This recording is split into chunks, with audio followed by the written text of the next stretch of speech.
Hello and welcome everyone. So by now we have discussed two methods of analysis of pre-stress concrete, that is stress method and force method. Today we are going to understand load balancing method, and this is again similar to the earlier methods, and today we will also do two numericals based on load balancing methods.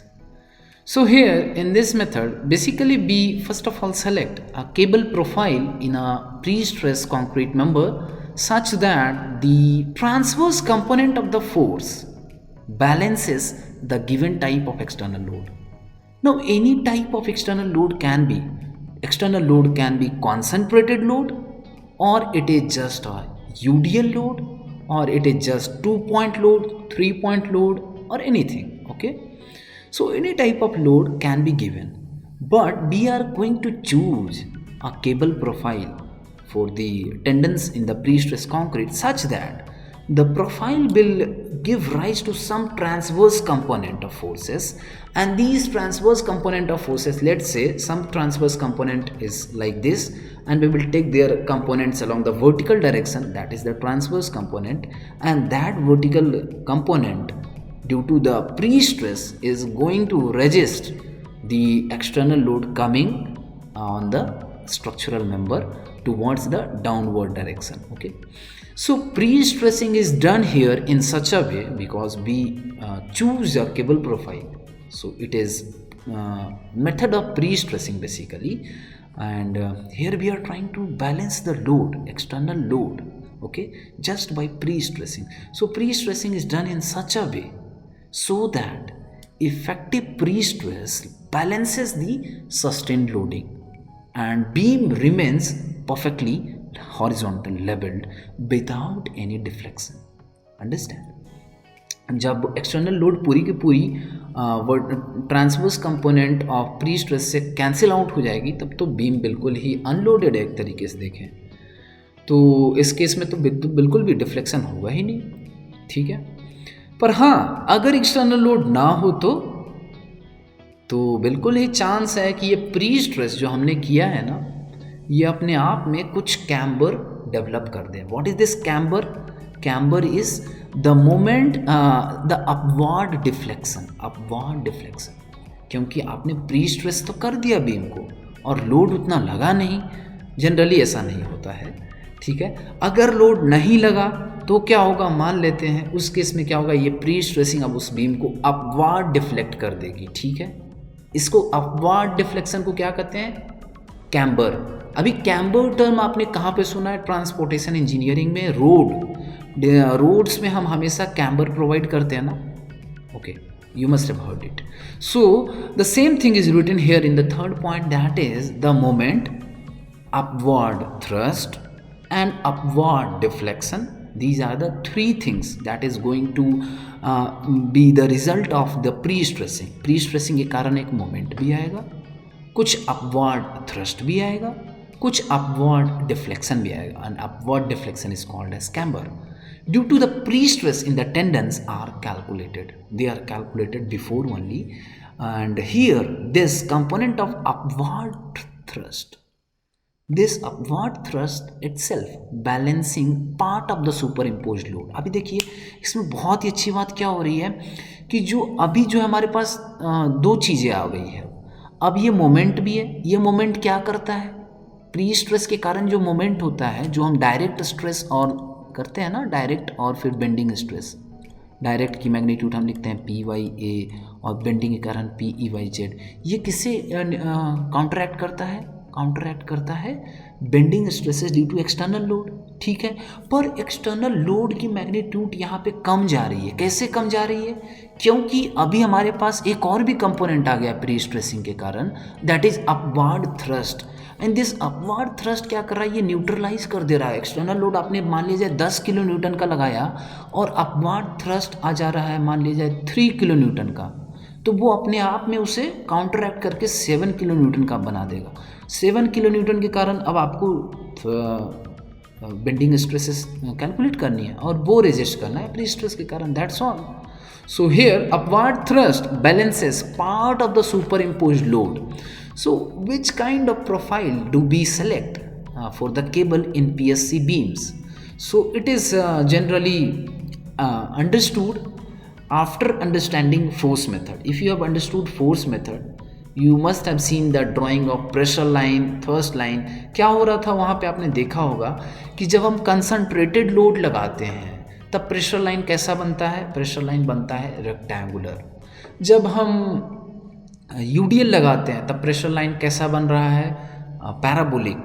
ठीक है, तो वहाँ से हम इसको understand करते हैं कि अगर हमने टेंडन प्रोफाइल ना चूज किया है, क्या टेंडन प्रोफाइल अगर हमने चूज किया है सिंपली स्ट्रेट, ठीक है, विथ एन एसेंट्रिसिटी लेट से ई, ठीक है, और इस केस में क्या होगा? अभी हम देख सकते हैं कि ये जो टेंडन है इसके कारण मोमेंट जनरेट हो रही है पी ई, ठीक है, और अगर ये इक्विवेलेंट मोमेंट और लोड है, जो कि अगर इतना इक्विवेलेंट मोमेंट और लोड अगर एक्सटर्नल सोर्स से लगा तो वो अपने आप टेंडन रेजिस्ट कर देगा, ठीक है, वो अपने आप रेजिस्ट कर देगा। जैसे कि अगर एक्सटर्नल लोडिंग अगर हम पे हमारे स्ट्रक्चर मेंबर पे आई है एम मैग्नीट्यूड का, तो ये तो बस मोमेंट से ही न्यूट्रलाइज हो जाएगा, ठीक है।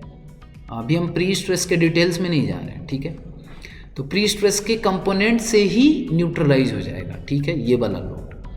और but if this much amount of equivalent loading is not applied from externally, then certain camber will develop. Camber is upward deflection. Upward deflection क्या होगा? अभी जस्ट आप इस केस में देखिए, कैलकुलेट कीजिए, इस तरीके का मोमेंट आपने लगाया तो ये बीम क्या हो जाएगी? ये बीम ऐसे कुछ मुड़ जाएगी और इसकी डिफ्लेक्शन क्या होगी? डिफ्लेक्शन होगी क्या?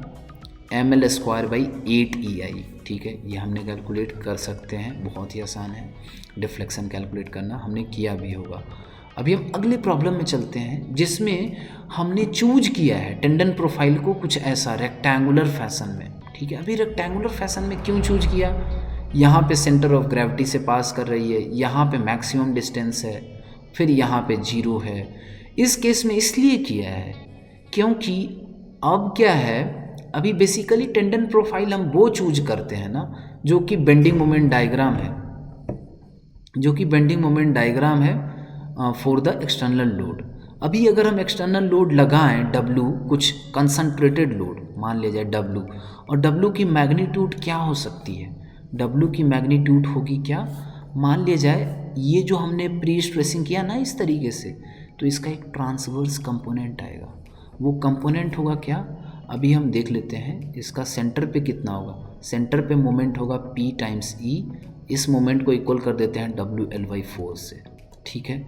तो अभी जो होगा W होगा PE/4PE/L, ठीक है। इसीलिए W, ये वाला जो W है, इतने अमाउंट ऑफ कंसंट्रेटेड लोड ये दे रहा है, ऊपर लगा रहा है ये प्री स्ट्रेसिंग, ठीक है। ये प्री स्ट्रेसिंग के कारण इतना आ रहा है, अपवार्ड एक थ्रस्ट लग रहा है W का ऊपर, ठीक है। इस प्री स्ट्रेसिंग जो आपने किया ना, नीचे से खींचा है, नीचे से जो खींचा ट्रायंगुलर फैशन में, इसके कारण एक अपवार्ड थ्रस्ट लग रहा है W मैग्नीट्यूड का। W की मैग्नीट्यूड क्या होगी?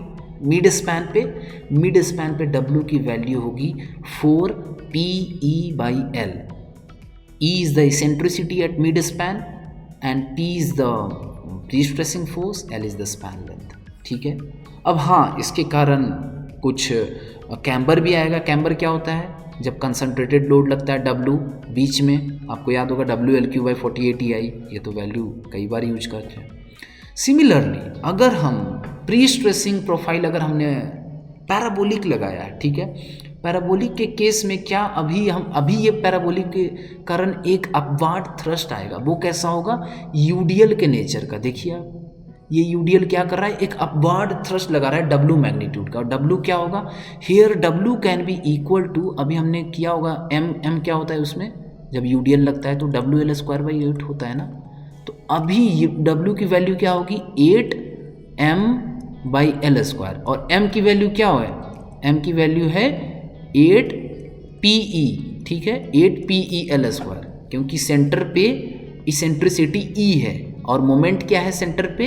PE, तो 8PE/L², ये है W, ठीक है। इतना यूडीएल जैसे लग रहा है ऊपर, यूडीएल ये किसके कारण आया? प्री स्ट्रेसिंग के कारण। अब देखिए इतना यूडीएल जब लगता है तो सेंटर पे कितना कैम्बर आएगा, कैम्बर होगा 5/384 WL⁴EI, ठीक है।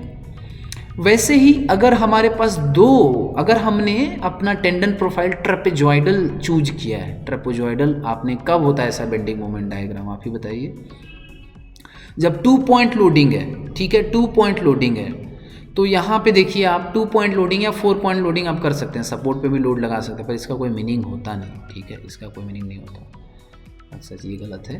तो 2 पॉइंट लोडिंग है, ये लोडिंग कितनी दूरी पे है सपोर्ट से, AL डिस्टेंस पे, AL, ठीक है, AL ये जो डिस्टेंस है ना A टाइम्स L, ये इतनी दूरी पे है।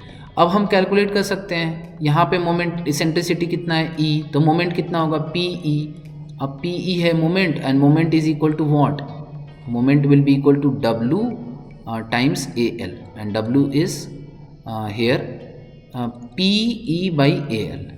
तो बहुत ही आसान है ये W की वैल्यू कैलकुलेट करना, ये दोनों ना, तो ये दोनों हमारा इक्विवेलेंट लोडिंग लग रहा है, जैसे प्री स्ट्रेसिंग का जस्ट प्रोफाइल हमने चूज किया कुछ, ठीक है, हमारे टेंडन प्रोफाइल के सिलेक्शन से मात्र अब इक्विवेलेंट लोडिंग लग रहा है अपवार्ड डायरेक्शन में। अब ये अपवार्ड डायरेक्शन में जब लगेगा तो एक्सटर्नल सस्टेन्ड लोडिंग को ये रेजिस्ट करेगा, तो वो एक एक्स्ट्रा बेनिफिट हो जाती है इस केस में, ठीक है। इसीलिए हम जनरली केबल को स्ट्रेट नहीं प्रोवाइड करते हैं, हम जनरली उसमें कुछ प्रोफाइल देते हैं, ठीक है। जनरली कॉन्सेंट्रिक प्री स्ट्रेसिंग बहुत ही कम की जाती है, क्योंकि कॉन्सेंट्रिक से तो भला इसेंट्रिक है, इसेंट्रिक से कहीं ज़्यादा अच्छा कौन सा है, कॉनकॉर्डेंट प्रोफाइल ज़्यादा अच्छी है, जिसमें हम एक प्रोफाइल प्रोवाइड कर सकते हैं। Profile will help in providing some upward thrust that can sustain or counteract the sustained load. Let's do the first numerical here, and it is said that a rectangular pre-stress beam 150 mm wide and 300 mm deep is used over an effective span length of 10 meter, ठीक है। And here cable with zero eccentricity at support, अभी support पे कितनी eccentricity है, 0, and it is linearly varying to 50 mm at the center, जैसे जैसे linearly very कर रहा है, यानी ट्रायंगुलर है इसमें ना, केबल की प्रोफाइल कैसी है, ट्रायंगुलर है, 50 mm सेंटर पे आ गई। It carries an effective pre stressing force, कितनी प्री स्ट्रेसिंग फोर्स है, P की वैल्यू है 500 किलो न्यूटन। अब आपको कैलकुलेट करना है कि कितना magnitude of concentrated load Q centre पे लगा दूँ स्पैन के, कि following condition at the centre of span is satisfied. तो देखते हैं, first condition is that if the load counteracts the bending effect of the pre stressing force, जो load है, जो Q जो है काउंटरैक्ट कर रहा है bending effect of pre stressing force. Let's do that, and here as we have seen that in this case prestressing is done in this way. E value यहाँ पे 0 है सपोर्ट पे, और E value is equal to 50 mm है, कहाँ पे, mid span पे, ठीक है। और स्पैन लेंथ कितनी है, 10 मीटर है, ठीक है, ये भी क्लियर है। और एरिया हम कैलकुलेट कर सकते हैं, रेक्टेंगुलर है, ZT is equal to ZB होगा इसमें, तो BD²/6 भी कर सकते हैं। सेल्फ वेट ऑफ बीम भी हम कैलकुलेट कर सकते हैं, पर हेयर फर्स्ट केस में हमें नेगलेक्ट करने को बोला गया है सेल्फ वेट ऑफ बीम, ठीक है। तो अभी हमें इसका काम नहीं आएगा, पर फिर भी सेकंड केस में हमें उसे इंक्लूड करना है सेल्फ वेट को, इसलिए हम सेल्फ वेट अभी ही कैलकुलेट कर लें, and it will be equal to, self weight के कारण कितना होगा, ये होगा, सारी सेल्फ वेट हम कर लेते हैं, फॉर अ मीटर कितना होगा, 1 मीटर के लिए 1 मीटर इंटू 0.3 मीटर डीप है और 0.15 मीटर वाइड है, 24 किलो न्यूटन पर मीटर क्यू होता है इसका डेंसिटी ऑफ कंक्रीट। तो यहाँ हमने कर लिया और ये वैल्यू हमें मिल गई, ठीक है। अभी P भी दी हुई है, इसेंट्रिसिटी भी दी हुई है सेंटर पे, ठीक है, अभी हमें सेंटर पे बात करनी है। तो अभी देखिए आपने जैसे प्री स्ट्रेसिंग फोर्स यहाँ पे लगाया है, ठीक है, ट्रायंगुलर फैशन में, तो मान लेते हैं इसकी इंक्लिनेशन वैल्यू है यहाँ पे, ये एंगल है थीटा, ठीक है, ये थीटा है, अब ये थीटा है तो ये भी थीटा है, और अगर P की वैल्यू यहाँ पे P ये है, P इधर भी है और ये P इधर भी है, ठीक है, दोनों का एंगल थीटा है। अब देखिए इस दोनों P फोर्स के कारण एक अपवार्ड थ्रस्ट जनरेट हो रहा है, ठीक है, वो उसकी मैग्नीट्यूड क्या होगी, तो अपवार्ड इसका क्या कंपोनेंट होगा, अपवार्ड में अपवार्ड में इसका कंपोनेंट होगा p साइन थीटा, इसका क्या होगा p साइन थीटा। तो टोटल फोर्स कितना हो गया 2p साइन थीटा हो गया ना। अभी हमें करना क्या था कि कुछ ऐसा लोड लगाना था लोड बैलेंसिंग के कारण कि Q जो है एग्जैक्टली यहाँ पे क्या कंडीशन दी हुई है, load counteracts the bending effect of the pre stressing force. तो कब होगा जब load exactly Q is equal to 2p sine theta. और साइन थीटा क्या होता है ना, कभी कभी टैन थीटा के बराबर कर देते हैं। कब करते हैं ये, जब when theta is almost equal to zero, मतलब जीरो से थोड़ा बड़ा है ऑफ कोर्स, पर at theta tending to zero sine theta is equal to tan theta is equal to theta भी नहीं, थीटा नहीं करते इसमें, इसकी वैल्यू कैलकुलेट करते हैं क्योंकि कॉस थीटा ना 1 हो जाता है उस पॉइंट पे, तो ज़्यादा अंतर आएगा नहीं, हम ये कर लेते हैं। और ये हो जाएगी 2 इंटू पी की वैल्यू है 500 किलो न्यूटन और टैन थीटा की वैल्यू क्या होगी p/b। अब ये वाली वैल्यू p क्या है, ये टैन थीटा की वैल्यू क्या होगी, टैन थीटा होगी हमारी ई है इसेंट्रिसिटी डिवाइडेड बाई बेस कितना है 5 मीटर, तो 5000 मिलीमीटर और ई की वैल्यू हम 50 mm हम रख देते हैं। तो ठीक है, टैन थीटा हमें आ जाएगा, बहुत ही आसान है। तो ये वैल्यू Q की वैल्यू हमने कैलकुलेट कर ली। अभी B दूसरा condition, if the pressure line passes through the upper kern of the section under the action of the external load self weight and pre stress. अब हमें external load self weight and pre stress सब कुछ करना है calculate. Let's do. First of all moment कितना होगा self weight के कारण, तो 1/8 WL², ये WL² है, हमने किया। मोमेंट इतना है 13.5, इसके कारण बेंडिंग स्ट्रेस m/z ये आ गया हमें। अब stress due to prestressing ये हमने p/a प्लस p/z हमने कर लिया, तो ये हमें मिल गया है। ठीक है, अब स्ट्रेस एट बॉटम फाइबर क्या हो गया, स्ट्रेस एट बॉटम फाइबर अब हम देख लेते हैं, ये हो जाता है 22.22 न्यूटन पर mm²। ये किसके कारण है, प्री स्ट्रेसिंग के कारण है। ये कहाँ से आता है, इसको अगर हम कर लिए तो ठीक है। अब if Q is the concentrated load at the centre of span, moment at the centre of span will be equal to QL/4, QL/4, क्योंकि कंसंट्रेटेड लोड अगर उतना है तो QL/4 ही मोमेंट होगा। तो इसको हम लिख सकते हैं L is equal to 10 metre, तो 2.5 टाइम्स Q। ठीक है, अभी Q की वैल्यू हमें कैलकुलेट करनी है। ये तो मोमेंट हो गई। अब इस मोमेंट के ये मोमेंट हो गई और इस मोमेंट के कारण बेंडिंग स्ट्रेस कितना होगा। अब इसका बेंडिंग स्ट्रेस हमें करने के लिए तो m/z करना होगा। z की वैल्यू 225 इंटू 10⁴ हमने कैलकुलेट कर रखा है, तो लिख दीजिए 2.5 Q इंटू 225 इंटू 10⁴। अगर ये किलो न्यूटन में है तो हमें इसमें मल्टीप्लाई भी करना होगा 10⁶ से। किलो न्यूटन पर मीटर में है, किलो न्यूटन मीटर में है, तो उससे हम कन्वर्ट कर देते हैं मीटर न्यूटन पर mm में। तो अब ये हमारा हो गया stress due to external load. अब ये जो है इस स्ट्रेस को हम ऐड कर देते हैं stress due to self load.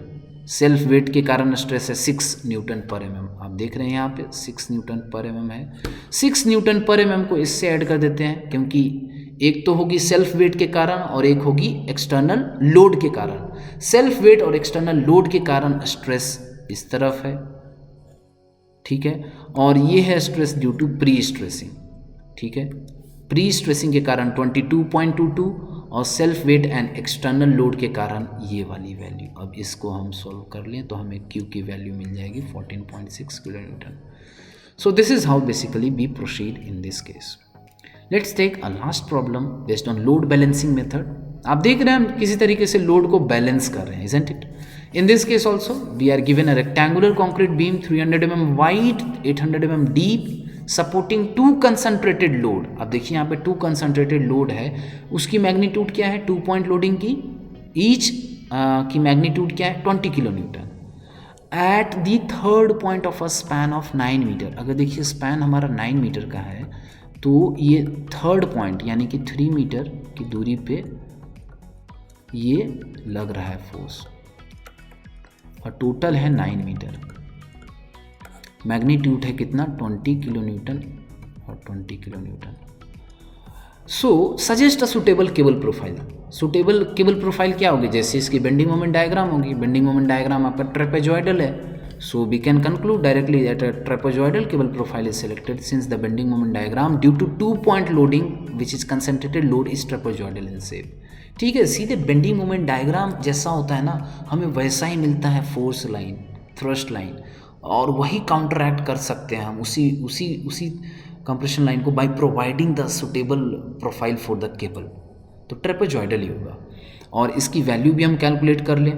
Q की वैल्यू हमें दी हुई है 20 किलो न्यूटन, ई की वैल्यू हमें दी हुई है 100 mm यहाँ पे दी हुई है इस केस में इसेंट्रिसिटी. एल की वैल्यू दी हुई है, जेड वैल्यू हम कैलकुलेट कर सकते हैं because it is a rectangular section BD²/6. अभी हमें क्या करना है, प्री स्ट्रेसिंग फोर्स. तो प्री स्ट्रेसिंग फोर्स अभी हमें ऐसा हम केबल अगर हम प्रोफाइल करते हैं तो अभी हमने अगर मान लीजिए इसमें प्री स्ट्रेसिंग फोर्स P लगाया है तो इसके कारण क्या होगा, प्री स्ट्रेसिंग फोर्स के कारण मोमेंट होगा PE और ये एक्सटर्नल लोड के कारण मोमेंट यहाँ पे क्या होगा, मोमेंट होगा QL/3. Q है लोड और डिस्टेंस है L/3 तो QL/3. ठीक है, और ये QL/3 यहाँ तक कांस्टेंट रहता है, फिर यहाँ पे QL/3, फिर ये धीरे धीरे डिक्रीज होकर 0 हो जाता है. समझ रहे हैं बेंडिंग मोमेंट डायग्राम. Q की वैल्यू ये है 20 किलो न्यूटन दोनों में, L/3 is equal to 3 metre. ठीक है, तो इन दोनों को बस बैलेंस कर रहे हैं. ठीक है, यहाँ पे हमने P की वैल्यू निकाल ली है, प्री स्ट्रेसिंग फोर्स QL/3E से 600 किलोमीटर. दूसरा क्वेश्चन कह रहा है कि for the same cable profile, आप ऐसा ही रहने दो, find the effective force in the cable if the resultant stress due to self weight. अब आपको self weight, impose load and pre stressing force is 0 at the bottom fibre of the mid span section. अभी mid span पे बोल लेना है, 0 करना है. तो उस केस में पहले तो हमें सेल्फ वेट ऑफ बीम हमें कैलकुलेट करना है. तो सेल्फ वेट ऑफ बीम हमने कैलकुलेट कर लिया, ये है विथ ऑफ द बीम, ये है 0.8 है डेप्थ ऑफ द बीम, और ये है डेंसिटी, ये हो गया सेल्फ वेट ऑफ बीम. इसके कारण बेंडिंग मोमेंट कितना होगा, ये हो गया. इसके कारण बेंडिंग स्ट्रेस क्या हो गया, M/Z. ठीक है, अब हम moment at the centre of load, ये तो कांस्टेंट ही होगा क्योंकि QL/3 ना कांस्टेंट रहता है 2 पॉइंट लोडिंग में. यहाँ पे QL/3 कांस्टेंट चलता है यहाँ तक. ठीक है, प्लेट्यू की तरह. तो QL/3 भी कर लिया, ये मोमेंट है तो इसके कारण स्ट्रेस ये होगा. अब इन दोनों वैल्यू को आपको जोड़ना है. ठीक है, ये एक्सटर्नल लोड हो गया ना, दोनों के दोनों एक्सटर्नल लोड है, एक सेल्फ वेट है और एक एक्सटर्नल लोड है, तो दोनों का नेचर सेम है. इन दोनों को जोड़ करके हमने ये वैल्यू कैलकुलेट कर दी. टोटल टेंसाइल फोर्स है ये टेंसाइल फोर्स जनरेट हो रहा है बॉटम पे. अब इसे हमें काउंटरैक्ट करना है, किससे, प्री स्ट्रेसिंग से. प्री स्ट्रेसिंग के कारण क्या होगा stress at the bottom, P/A plus PE/Z, क्योंकि दोनों ही कंप्रेसिव जनरेट करता है प्री स्ट्रेसिंग के कारण. तो P/A प्लस PE/Z. और हमने ये कर दिया. अभी हमें P पता नहीं है, E की वैल्यू 100 mm दी हुई है क्योंकि प्रोफाइल हमें सेम ही रखना है, बाकी सब कुछ दिया हुआ है. तो हम इसे सॉल्व कर लें. अब हमें रजिस्ट क्या करना है, this much load 3.695 total tensile stresses due to external load and self weight. अगर हमने ये इक्वेशन सॉल्व कर दिया, हमें P की वैल्यू, प्री स्ट्रेसिंग फोर्स की वैल्यू अगेन हमें मिल जाएगी. ठीक है, for a situation in which there is practically zero stress at the bottom fibre at the mid span section. So this is how basically we balance the loads by load balancing method, and hope you must have understood all the 3 methods of analysis of pre-stress concrete, and we will be discussing now on the losses in pre-stress concrete from the next video onwards. Till that, stay tuned and stay safe. Thank you.